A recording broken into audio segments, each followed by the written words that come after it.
Thanks for your patience, everybody. It's so great to be here with you today. My name's Kate McCandless, and I am a naturopath, a nutritionist, and a GAPS practitioner. Has anyone heard of GAPS before? So GAPS is an acronym that stands for Gut and Psychology Syndrome. So I'm particularly passionate about helping people treat themselves from the inside out, because you'd be amazed at what the gut can influence. And a lot of the time we have people who come to see us who might be suffering from anxiety, for example, and actually if we get their gut sorted out, the anxiety goes away. So I'm going to talk to you today a little bit about skin nutrition. But before we get stuck into skin nutrition, I just want to ask you, does anyone know who this is? Look familiar at all? No. Someone already knows the answer. So famous phrase is first do no harm. And I'll move around a little bit so that you guys can see. Can you see okay if I stand forward a bit? Does that make it easier? So when we studied our degrees, actually the medical profession learn about this man as well. We take what's called the Hippocratic Oath, and that is to first do no harm. So the first thing that we always want to do when we're serving our clients is to always not hurt them. That's a good thing to do, isn't it? So this is actually Hippocrates, and he is what's considered to be the founder of medicine, as well as naturopathy, and he's very, what might be considered alternative, even though the medical profession use him as their founding forefather. So this is us. Kate in the middle. Stephanie, who's behind the camera, is my business partner and also a naturopath, and also Dr. Wesley Ung, who's there as well. He's an integrative GP that works with us. We've got a few other practitioners that work in the clinic: Bowen therapist, a lymphatic massage therapist, fertility naturopath specialist. We've got a health coach. We've got a skin therapist and kinesiologist. Okay, so obviously we're talking about skin nutrition, and so we want to work out what it is that it really does. I might actually turn this way. Oh, that wasn't a smart thing to do. Can everybody see that okay? So skin mirrors the state of health, and it can reflect systemic imbalances. So the good thing that you guys are doing is, because you're looking at people's skin, you get great insights as to what's going on systemically with people. The skin is kind of like the mirror to the outside world. And so that's what I really want to teach you today, is what is it that's going on the outside that's teaching you about what's happening inside somebody's body. It's really crucial part of the immune system, and it's critical to well-being. So what are the things that skin respond to? Because what's going on outside as well as inside is what's going to influence how the skin looks. Any ideas what the skin responds to? Internally or externally? Either. Food? Yes, absolutely. Stress? Food, stress. Weather? Absolutely. Weather? Medication? Hormones? Hormones, yes. Medication, yeah. Great answers. Also infections and allergies. We talked about food, nutritional imbalances. Hormones were mentioned as well. Emotional disorders. So that's stress, can have a huge impact on skin health. Reactions, of course. I think you guys are probably talking about that the most. I would imagine that most people coming in to see you were most concerned about how their skin's going to respond to skincare. Toxic loading. Does that mean anything to you guys? What do those words mean? Like heavy metals? Absolutely, that's a huge one. And I think especially in regional Victoria, our farming community gets incredibly exposed to pesticides. We treat a lot of regional clients. I've got quite a few farmers actually, and their pesticide loading when we test it is astronomical. I'm not sure if you're aware, but cancer amongst our farming community is higher than the rest of the community who aren't in farming. So it's a big deal. Heavy metals is another big one. And environment, of course, so weather and dust, for example. Hey, just to talk about the toxic loading, I remember last time we spoke, you were saying we touched like 200 elements before we even walk out of our front door. Yeah, that's a really good point, Simone. Most people, most women in particular, but it is starting to change, will have applied over 200 chemicals to their body before they even walk out the door for work. And if you can appreciate, you have a shower and you wash your hair. So think about how many chemicals are in shampoo. And you wash your body. So you think about all the chemicals there as well. And you brush your teeth and you put your deodorant on and you put your moisturisers on and your makeup on and so on and so forth. Hair product. So before you even start your day, before you even get exposed to the environment, before you even eat your breakfast, you've already been exposed to over 200 chemicals.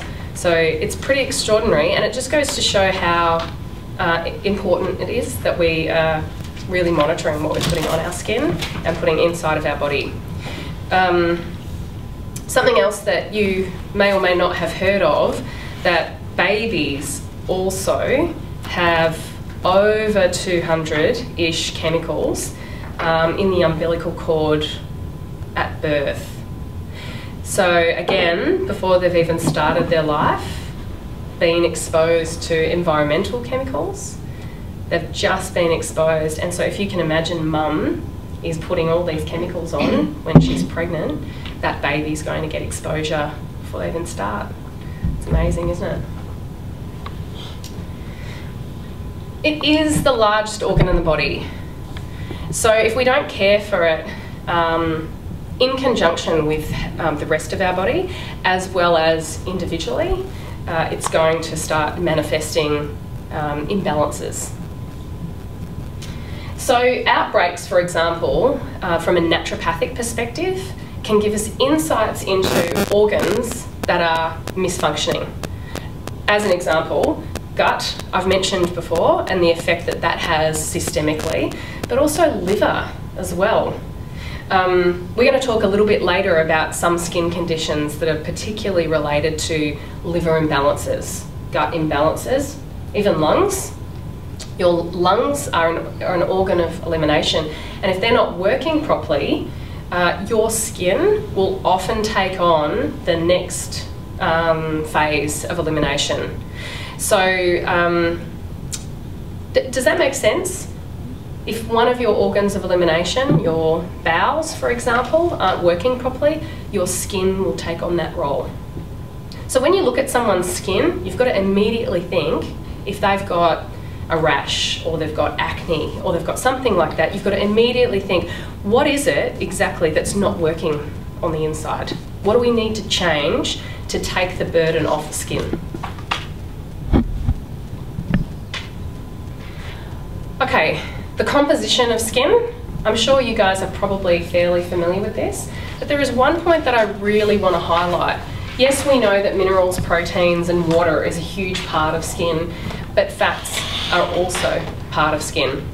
And I think by now, for those of you that were here yesterday, you should understand quite well how important certain fats are, phospholipids for example. And that's really where we want to focus on skin health. There it is, that's what we're talking about. Interesting, isn't it, that skin is on a bed of fat tissue. And I think previously we've always sort of cringed and said, oh, fat tissue, you know, that's not something that I really want to have there, wish we didn't have to have it there.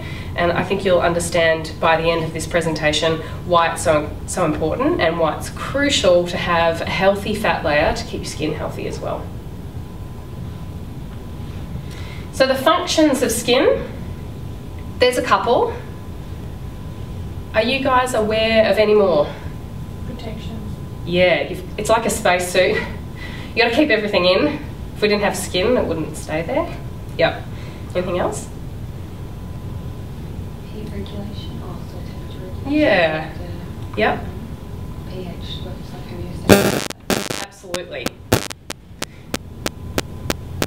There's the protection, and it's your first line of immunity. Of course, you would be aware with dermal needling, some of the changes. For those of you that have been doing dermal needling for a few years, you probably have seen a lot of the changes and the regulations around needling opening up the skin, and we used to apply topical agents to help increase absorption. That's changed now, and I think for those of you that will be here tomorrow, you'll learn a bit more about that. But also, it's a site of excretion. So again, coming back to that source of elimination, constantly be thinking about when you're seeing an imbalance on the skin, why is the skin being used to excrete? What is it? What's not working on the inside? Why is it that waste materials are coming out? Yes, we want to sweat, and that's going to happen from the skin, but if you're seeing a rash, or you're seeing acne, or you're seeing a skin condition, what's going on the inside? Of course, blood's stored in the skin, and vitamin D synthesis. So important to get out into the sun. About that as well. Okay, so what is it that really causes the problems though? Well, what are the sources of the skin complaints?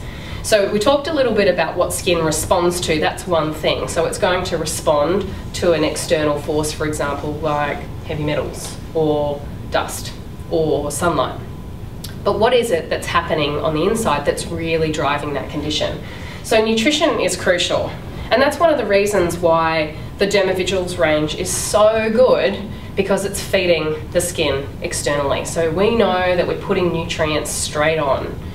Allergies, system organ dysfunction, so coming back to, say, constipation, if your bowels aren't working properly, your skin is going to suffer. pH imbalance, we mentioned earlier, and I'm sure you know by now the importance of pH in skin, and again why Dermavigils fits the role so well. Infectious agents, inflammation, I'm going to talk about quite a bit, what that is and the effect that it has on skin, and we've also mentioned stress. So again, keep these things in mind when you're looking at someone's skin, not just about what